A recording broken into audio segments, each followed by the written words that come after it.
Exclusão do ICMS da base de cálculo do PIS e COFINS. Vamos entender de forma prática como que funciona isso, tá? O STF decidiu, então, que o ICMS não faz mais parte da base de cálculo do PIS e COFINS. Então, mas o que isso quer dizer na prática, Giovanni? De forma matemática, o que muda? Para você que não me conhece, sou Giovanni Coelho, sou especialista em pricing e tributação pela Sintaxe. E vou explicar tudo aqui de forma prática para você. Então vamos entender aqui como funciona.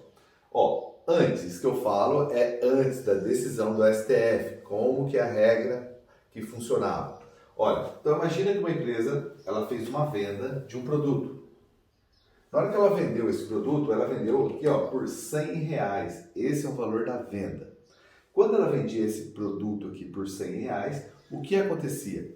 Olha, 18% é ICMS. Então, R$ 100 vezes 18%, né, vai dar os R$ 18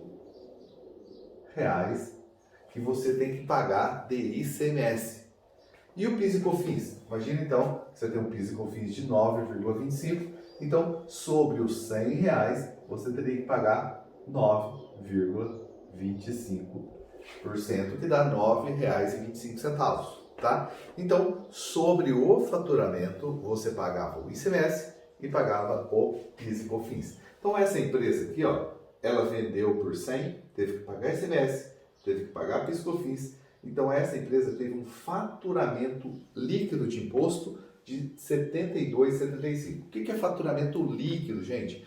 É o valor da venda, que a venda é o faturamento bruto, né? Menos os impostos que estão na nota, que vai ter que passar para o governo. Então o STF falou o seguinte, peraí, o PIS e COFINS, tá? Tem que ser sobre o valor que a empresa faturou, né? A receita da empresa. Então, só que o ICMS não é da empresa, o ICMS é do governo. Então eu vou tirar o ICMS dessa base de cálculo. Então vamos ver como é que fica o depois. O depois, basicamente, você vai ver o seguinte. Quando você faturou, essa mesma empresa faturou o produto por R$ 100, olha que ela faturou aqui, ó, R$ 100 o valor da venda, mesmo valor que faturou antes.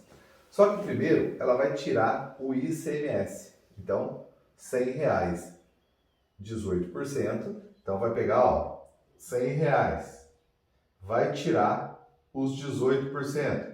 Então, o que sobrar aqui vai ser o faturamento líquido, certo? Faturamento líquido 1. Então, vamos lá. R$ 100 menos 18, aí vai dar R$ 82. Em cima dos R$ 82, que então vai ser aplicado os 9,25%. Então, essa empresa aqui, ela vai pagar sobre os R$ 100, ela vai pagar 18. Então, vai dar R$ 18. Sobre os 80, aí eu pego essa base aqui, tiro o ICMS e aí eu pego 82. 82 vezes 9,25. Então, agora essa empresa vai pagar 7,58 de PIS e COFINS. Então, você lembra que era 9,25? Agora vai ser 7,58. Então, a empresa vai tirar 100 menos 18 menos 7,58 e o faturamento líquido dela vai para 74,42. Então, vamos fazer um antes e um depois aqui para ver como é que fica. Olha lá. PIS e COFINS. Ela pagava 9,25, isso aqui em dinheiro, tá? R$ 9,25. Depois, com o mesmo faturamento, ela pagou 7,58.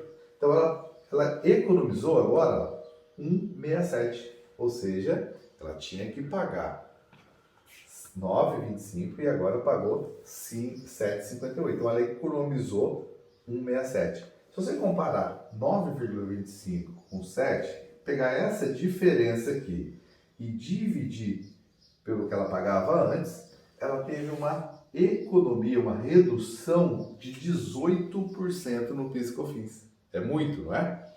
Vamos lá. Por outro lado, você tem aqui, ó, o faturamento líquido, que antes era 72.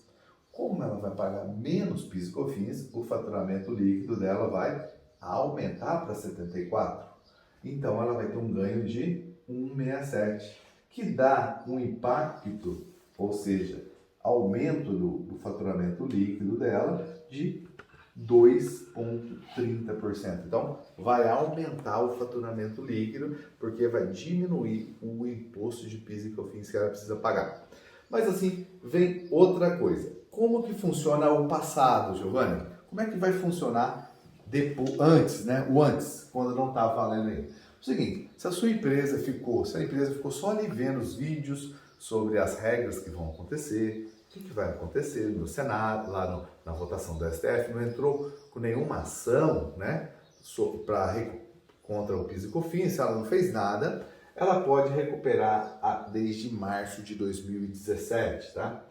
Desde março de 2017 você pode entrar com recurso, vai ter que fazer o cálculo de todas as notas do passado e aí você vai poder recuperar esses impostos de PIS e COFINS que você pagou mais caro no passado. Então, desde 2017 você pode fazer a recuperação. Isso mesmo que você não entrou com nenhuma ação. Quem entrou com a ação vai conseguir um tempo maior de recuperação, tá? Aí, quando você faz a recuperação, você vai fazer os cálculos, igual eu fiz aqui, sabe? Vou fazer o cálculo por nota, vai encontrar qual que é o impacto que você vai ter, você vai encontrar.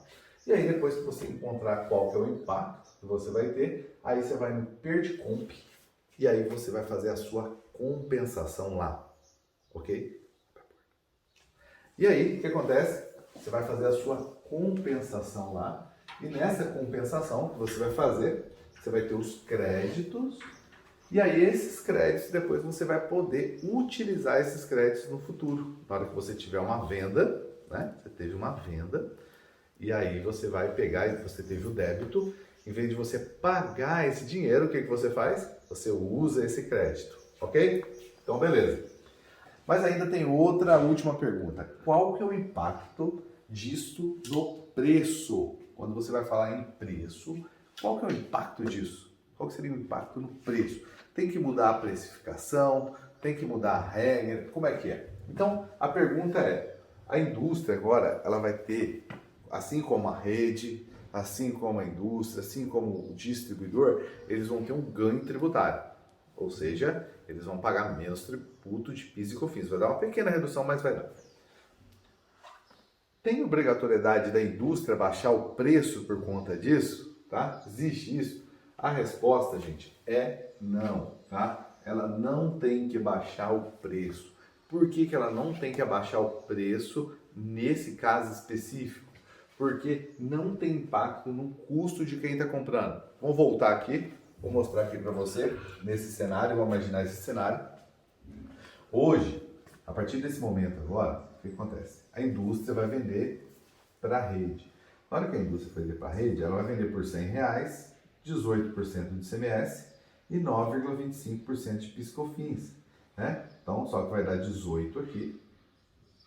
Então, a rede se credita de 18, tá? Só que a indústria, né, nesse caso aqui, ela vai pagar só 7,58. Tá? 7,58 ela vai pagar de imposto.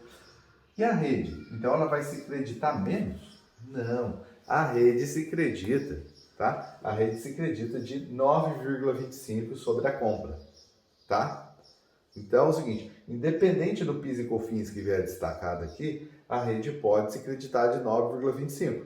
Mas agora, se a rede, tá, alterou a sua regra, ela também quer sobre o faturamento líquido, então provavelmente ela vai ter que se creditar sobre o faturamento líquido. Então o que eu quero dizer é, se aqui mudou a regra e aqui não, aqui continua acreditando pela regra anterior. Se aqui mudou a regra e aqui mudou a regra, então ele vai adaptar a nova regra. Então não tem impacto no preço. A margem da rede continua a mesma e se a rede adaptar a essa nova regra, a margem dela aumenta. Estou criando esse vídeo aqui para explicar todos os impactos que acontecem na cadeia. O distribuidor, por exemplo, vai vender um suplemento alimentar. Ele precisa baixar o preço do suplemento? Abaixa se quiser, né? Mas nesse momento ele não tem a obrigatoriedade de abaixar. Mesma coisa a indústria, não tem a obrigatoriedade de baixar esse preço, tá? Então, fica aqui mais uma dica para vocês sobre a exclusão da base de cálculo, né? Exclusão do ICMS da base de cálculo do PIS/COFINS. Então, na hora que você for formar o preço, primeiro você põe o ICMS e depois põe o PIS e COFINS. Então, vai ter que fazer em camadas, tá? Não do jeito que a gente colocava antes, que era tudo junto. Então, mudou a regra, mudou a sistemática e esses são os impactos. Pelo menos uma notícia boa aí para todo mundo, tá? Caiu a carga tributária de PIS e COFINS para todo mundo, porque a base de cálculo agora é menor. Então eu aplico a mesma alíquota sobre uma base menor, então reduz o valor do PIS e COFINS, logo aumenta o meu faturamento líquido, tá bom? Sou Giovanni Coelho, espero ter ajudado. Se você está em algum de nossos canais, siga a gente aí que a gente tem muito conteúdo interessante para vocês. Um grande abraço, tchau, tchau!